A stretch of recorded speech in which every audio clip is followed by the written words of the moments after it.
Chapter 2. 3 tickets, please. Have serenity, even if the world is tumbling down.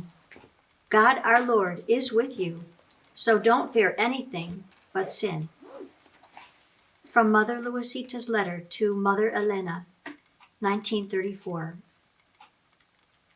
Mother Luisita and 2 other Carmelite sisters spent their last night in Mexico at the home of Mariquita, her younger sister. Early the following morning, Mother Luisita stepped onto the veranda and breathed in the cool air, as if to capture the essence of her beloved Mexico to store in her heart. Her clammy, trembling hands revealed the inner turmoil within her. She heard soft crying in the next room. It was Mariquita.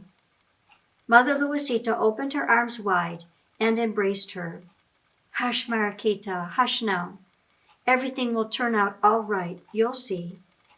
For now we suffer and wait, pray and expect. We're all in God's hands. There is no better place that we can be. You know that. Mother Luisita held on tightly and let her sister purge herself of the built-up emotions of the past year. It had to come sooner or later. Let's sing. How about a hymn? Which one? Still no answer. Holding her sister in a firm embrace and rocking her back and forth gently, she softly sang one of their favorite hymns. O Maria, Madre mia, o consuelo del mortal.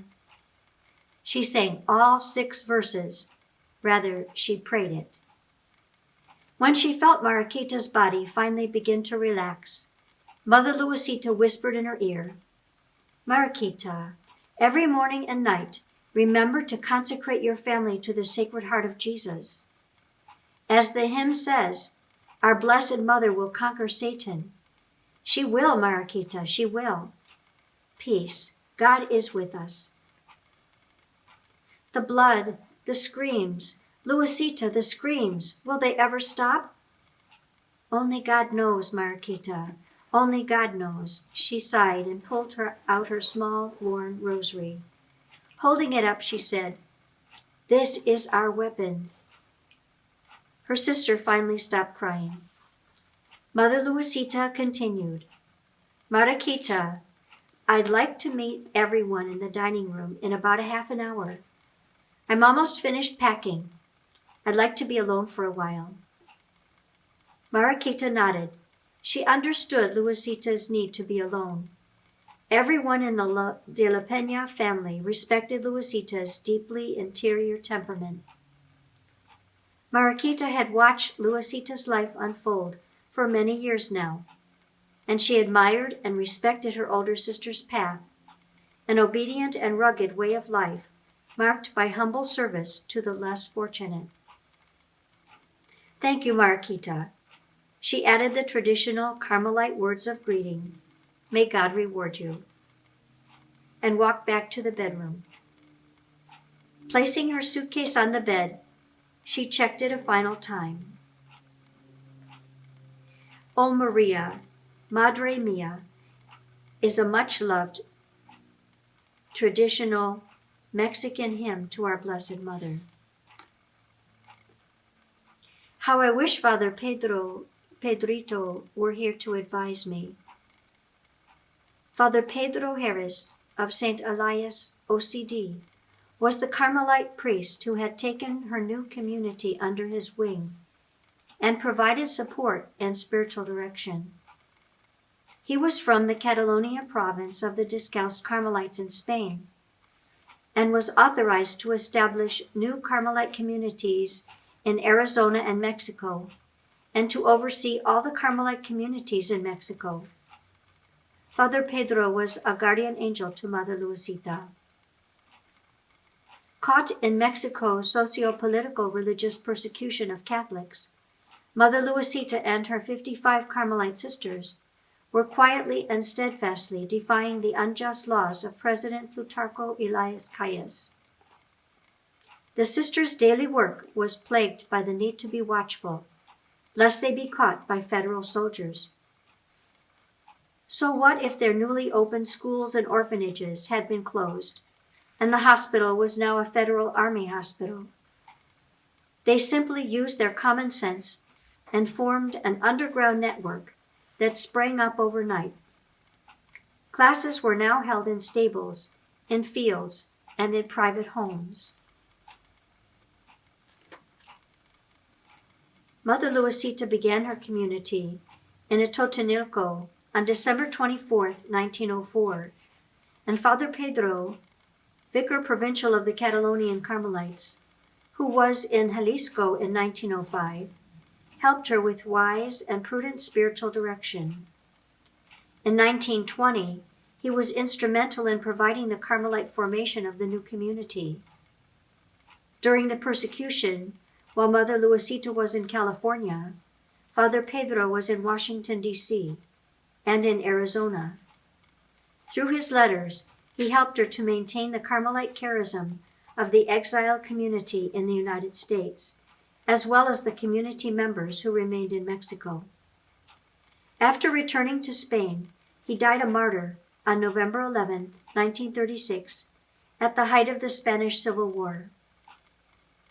Antonio Unzeta Echeverra, Beato Pedro de San Elias, from the biography.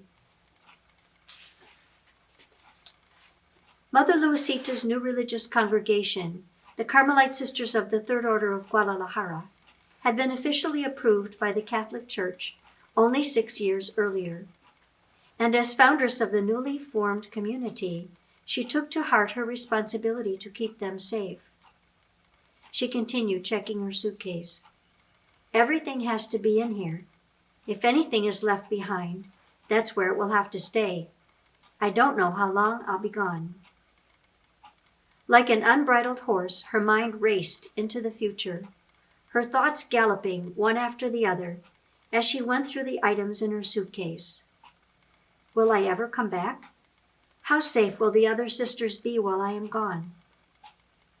She reached down and touched her Carmelite habit, her tunic and scapular, white coif, large brown rosary beads, crucifix, black veil, and white mantle were all folded carefully in her suitcase.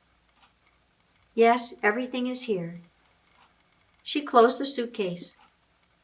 Today she was wearing a new, simple, classically designed black dress. Just a few weeks ago, she had invited trusted friends over to say goodbye, and they had been appalled when she showed them the long, drab outfits the sisters were planning to wear on the train to the United States. Heavens, they cautioned. You can't wear that. You'll be discovered for sure in that rag. Trust us. We'll take care of getting you the right outfits. Believe us, Mother, it will help you at the border if you are well dressed. The women exchanged subtle, knowing looks at the mention of the border crossing. Finally, everything was ready for the journey. Mother Luisita trembled. The initial weighing of the pros and cons of undertaking this perilous trip was over. She had talked it over with Monsignor Manuel Alvarado, Vicar General of the Diocese of Guadalajara, who was in charge, while Archbishop Francisco Orozco Jimenez was in hiding. The two other sisters who were to accompany Mother Luisita, 40-year-old Sister Teresa of Jesus Navarro, her second cousin, and 24-year-old Sister Margarita Maria of the Sacred Heart Hernandez, who had only recently professed her vows, were also packing their suitcases in the next room. 60-year-old Mother Luisita was the eldest of the three. The necessary paperwork was finally completed, and the required immunizations received. It hadn't been easy, but with the help of friends, everything was finished in time to board the first available train, leaving at noon, Monday, June 20th, 1927, from the Guadalajara station. Calm down. Think logically and use your common sense. Take a deep breath. Relax. The time was moving too slowly. Mother Luisita knew all too well that government spies lurked in strategic places throughout the city. It was a deadly game of hide and seek. Every time she found a private home with good people willing to hide a few sisters, it would soon become unsafe for them to stay there, and they would have to move on. Someone had recently told them that Guadalajara had the greatest number of martyrs since January, when the guerrilla warfare of the Cristiada intensified in Jalisco. That was 6 months ago. Since then, the Cristeros, with very few guns and no military training, were fighting in the hills as the sisters prepared to leave the country. They were fighting for everything they held dear, for their religious freedom, for their family, for their friends, for their neighbors, for their priests. Mother Luisita couldn't bear to think about it. She could still hear the soldier's voice piercing the tranquility of the summer's evening. "I'll trade a priest for a horse, a priest for a horse." Soldiers cajoled the people into giving them horses for the army to use.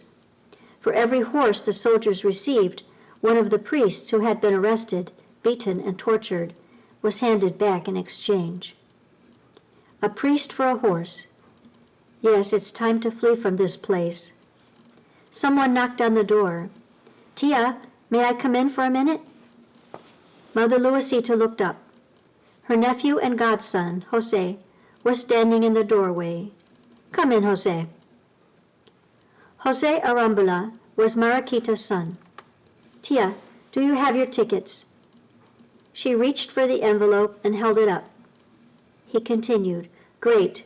Your train will go through some pretty rugged territory before you reach Los Angeles. I came because I have news.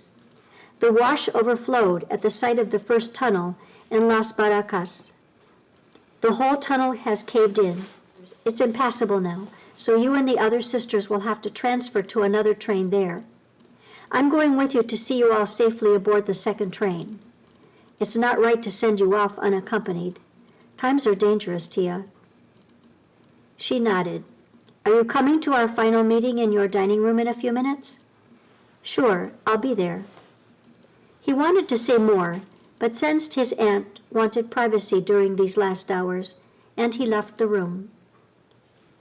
Mother Luisita watched Jose leave. As he closed the door behind him, she began checking her second bag, a well-used brown leather doctor's bag that contained the very few community items they decided to bring with them to start over in the United States.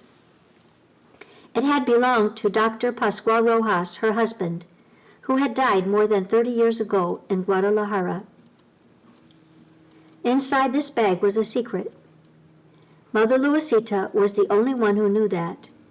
Hidden deep inside, amid a few documents and letters, some fabric and a couple of books, lay a very small wooden tabernacle, wrapped in the softest fabric she could find. She bent over the bag, reached in with both hands, and parted the fabric until she felt the wood, and quietly prayed.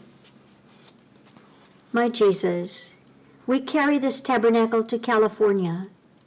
Don't let anyone find it and take it away from us. When we find a place in the United States that we can call home, I will place it in the best room of the house.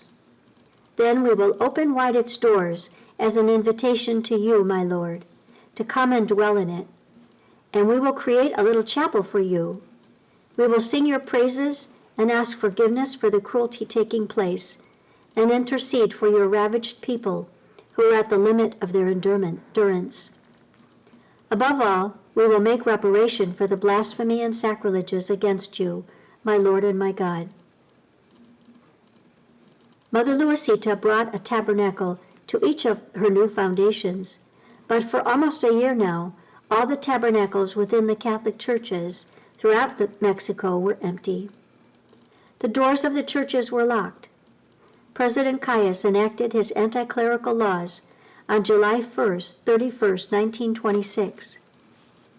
Because the Mexican bishops could not follow them in good conscience, they suspended all public worship in Mexico and closed all Catholic churches, rather than bend the knee to Calles and his ultimatums.